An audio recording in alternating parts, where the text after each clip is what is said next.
Если какой-то лидер криминальных группировок останется в нашей стране, значит он будет жить только по закону. По закону не будет жить, мы его или в тюрьму отправим, или он будет жить в другой стране. Этого я обещаю. Я как глава ГКМБ этого обещаю. По всей стране.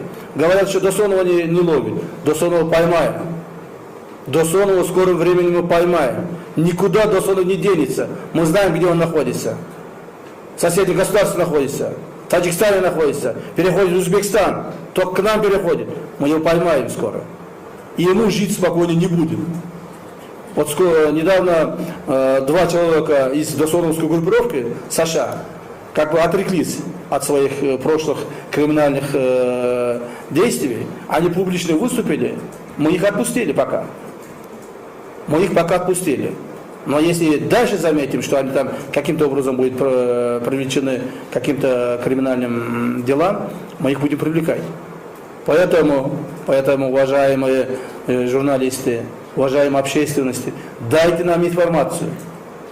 Вот недавно, буквально 3 дня назад, как бы задержали двукратного чемпиона мира по Алышу. Двукратный чемпион мира по Алышу. Тоже занимается криминальными разборками. Так? Тоже спортсмен. Поэтому никому никакой пощады не будет. Это вы должны знать. Спасибо.